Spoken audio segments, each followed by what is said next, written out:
Bismillahirrahmanirrahim. Assalamualaikum warahmatullahi wabarakatuh. Perkenalkan, nama saya Dwi Nur Afifah, NIM T2019-1094. Di sini saya akan membahas tentang bimbingan dan konseling di sekolah dan madrasah karya Dr. Mulyadi SAG MPD. Di sini kita akan membahas tentang bab 13 yaitu tentang administrasi dan organisasi bimbingan dan konseling di sekolah dan di madrasah. Nah, pada bab 13 ini terdapat 3 sub-bab pembahasan. Yang pertama yaitu tentang administrasi, bimbingan, dan konseling di sekolah dan di madrasah. Kemudian, sub-bab yang kedua yakni tentang organisasi, bimbingan, dan konseling di sekolah dan di madrasah. Dan yang ketiga yaitu prinsip dari administrasi dan organisasi bimbingan dan konseling. Pertama yakni pengertian administrasi.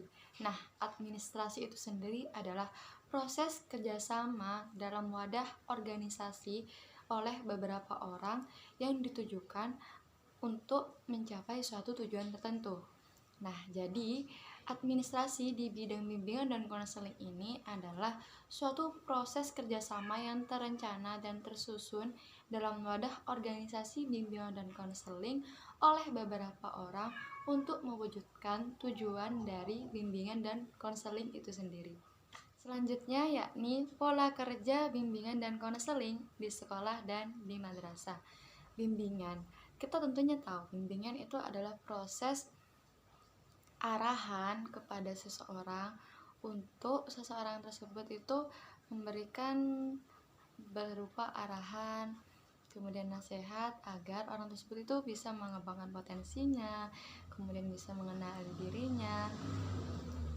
Selain itu, selain melalui bimbingan dan juga konseling itu seperti wawancara dengan langsung. Ketika seseorang itu mendapatkan suatu permasalahan, maka bisa secara langsung bercerita atau konsultasi dengan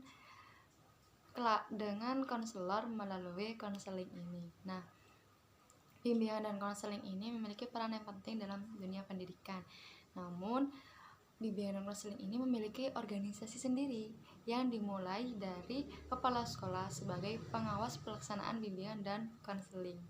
Nah, administrasi dalam bimbingan dan konseling ini terdiri dari makro dan mikro.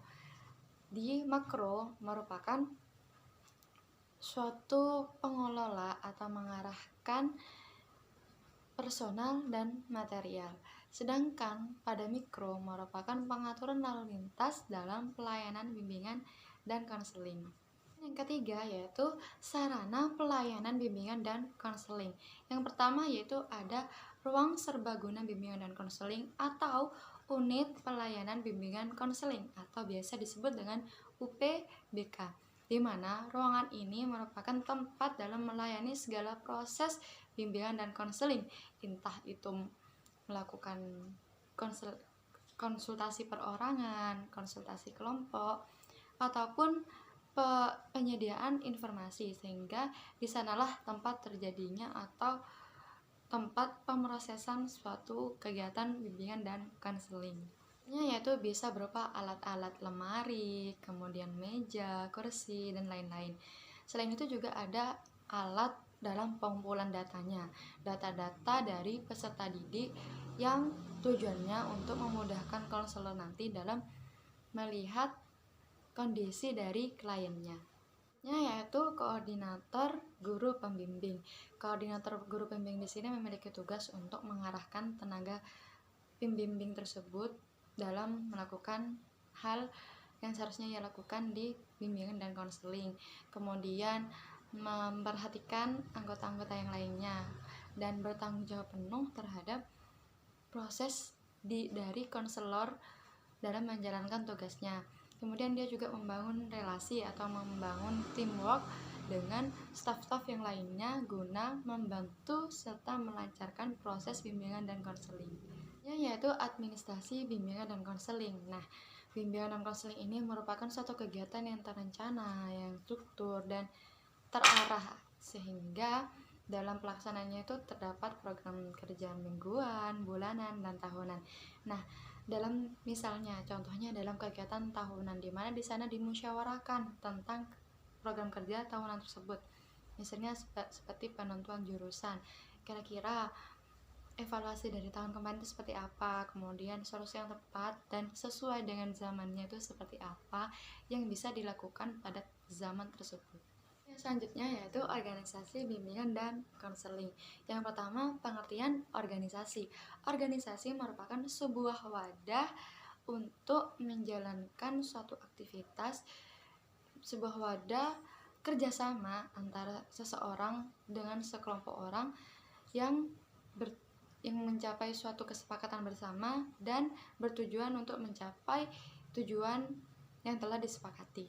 Selanjutnya yaitu pola-pola organisasi. Nah, pola organisasi ini merupakan suatu struktural bagian-bagian atau jabatan-jabatan dalam organisasi tersebut. Nah, pola organisasi pada bimbingan dan konseling ini terdiri dari yang pertama, pimpinan institut pendidikan, kemudian di bawahnya yaitu kepala sekolah, dan di bawahnya kepala sekolah itu ada koordinator bimbingan dan konseling, kemudian di bawahnya lagi itu ada guru pembimbing, dan di bawahnya guru pembimbing ada siswa. Jika diuraikan, maka siswa itu tanggung jawab dari guru pembimbing. Nah, guru pembimbing itu juga memiliki atau ada yang bertanggung jawab. Yang bertanggung jawab yaitu koordinator guru pembimbing. Nah, di atasnya guru pembimbing itu ada kepala sekolah, dan di atas kepala sekolah itu ada institut pendidikan.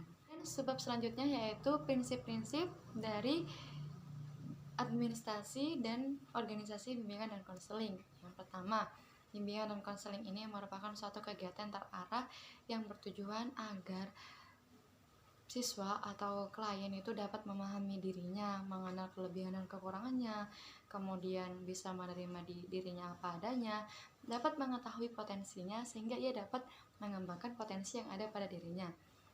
Kemudian yang kedua yaitu proses bimbingan dan konseling ini merupakan suatu yang vital dan integral dalam kegiatan sekolah. Nah, diharapkan peserta didik tersebut dapat aktif mendukung kegiatan yang ada di sekolah.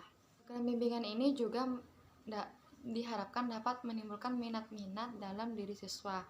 Kemudian yang selanjutnya yaitu program bimbingan ini bertujuan agar siswa itu dapat menyesuaikan diri dengan lingkungannya dengan perkembangan zaman. Program bimbingan ini harus dilaksanakan secara kontinu atau berkelanjutan dan tidak hanya kepada siswa yang tidak baik saja atau hanya kepada siswa yang bermasalah saja, namun kepada seluruh siswa khususnya. Harapkan dari program bimbingan dan konseling ini menghasilkan suatu peraturan yang mudah ditaati oleh segenap staf dan juga siswa.